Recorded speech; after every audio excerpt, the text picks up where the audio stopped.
शिवलिंग की आपने पूजा की, ये असल में पूरे ब्रह्मांड की आपने पूजा की है। शिवलिंग जो है ना, प्रतीक है ब्रह्मांड का।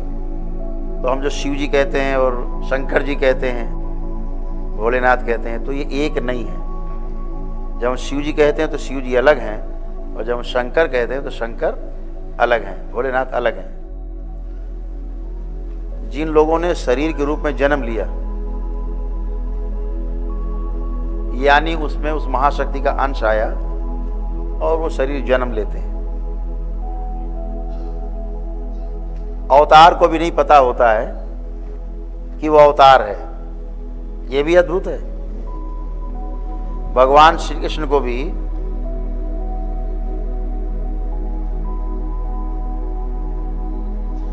छब्बीस साल की अवस्था में पहली बार पता लगा कि वो अवतार हैं, और लीलाएं सारी करते रहे। तो श्री राधा जी से प्रेम करते थे वो। राधा जी श्री कृष्ण जी से 12 वर्ष बड़ी थी, 12 वर्ष उम्र में बड़ी थी। तो उन्होंने अपनी माँ को, जसोदा माँ को जो है, अपनी प्रार्थना की और निवेदन किया कि हम राधा से विवाह करना चाहते हैं। माँ ने नंद बाबा से कहा तो उन्होंने कहा कि ये संभव नहीं है। पहली बात तो आपसे उम्र में 12 वर्ष बड़ी है राधा, दूसरी बात वो हमारे तालमेल की नहीं है, तो ये शादी उचित नहीं। तो कृष्ण ने जिद की तो उन्होंने कहा चलो गुरु के पास चलते। तो इनके गुरु थे, ऋषि थे, गर्ग ऋषि। उनसे उन्होंने प्रार्थना की कि ये जो कृष्ण है वो ऐसे कह रहा शादी करने की। तो गुरुओं ने कहा कि समझाया कि तुम एक कुलीन वर्ग के हो और आपके पिता की इतनी ख्याति है, इतना सम्मान है समाज में, और काफ़ी सम्मान गिरेगा और उचित नहीं है, शारीरिक दृष्टि से भी और सामाजिक दृष्टि से भी उचित नहीं है।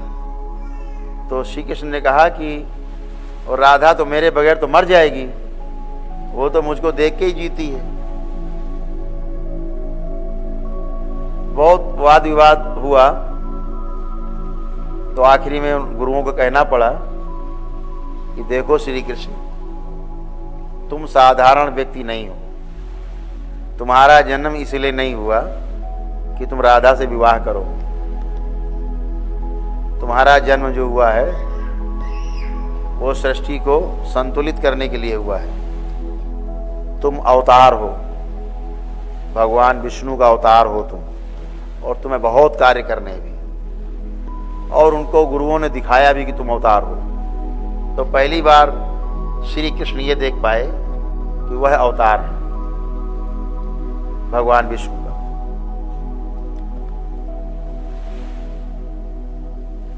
यानी अकर्म, उनको जो विस्मरण था वो याद हो आया।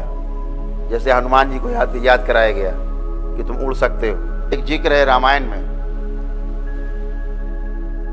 कि भगवान श्री राम जब जाना चाह रहे थे, किसी दूत को भेजना चाह रहे थे लंका, कैसे जाए, कोई पुल नहीं, कोई जहाज नहीं।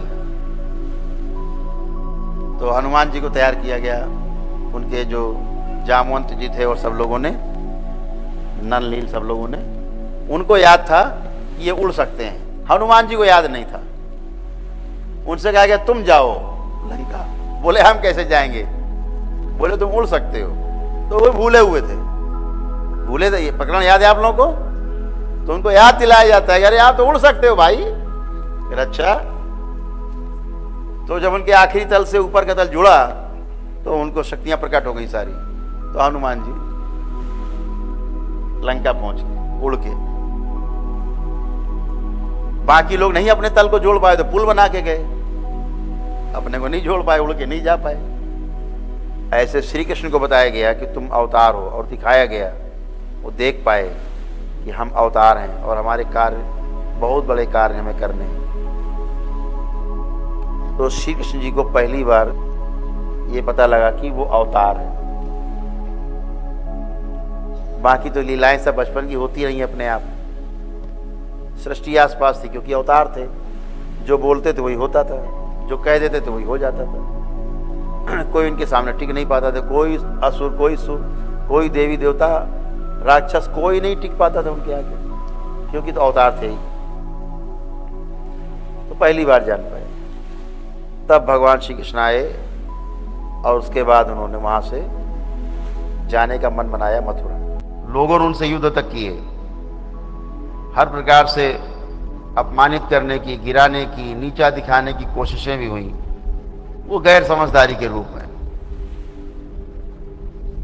लेकिन एक समझदार व्यक्ति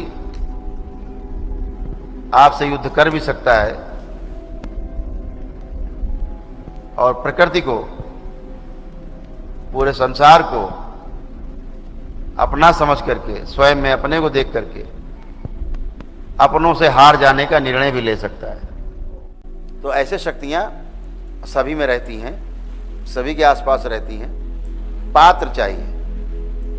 जब आप में पात्रता आती है तो शक्तियां स्वतः ही आपके द्वारा कार्य करती हैं। आप में भी तमाम लोग अवतार ही हो,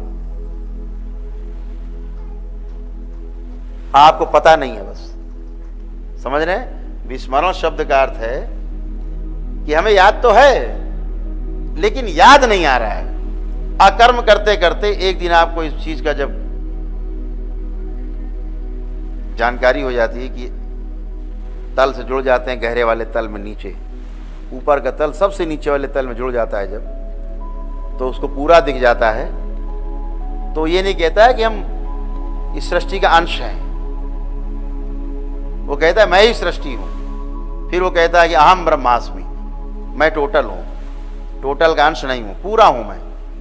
तो वो स्मरण आ जाता है आपको। जैसे स्मरण आया तो वो सारी जितनी शक्तियां हैं ब्रह्मांड की, वो आपके पीछे लग लेंगी, सब आपके साथ चलेंगी, क्योंकि आपको स्मरण हो गया है।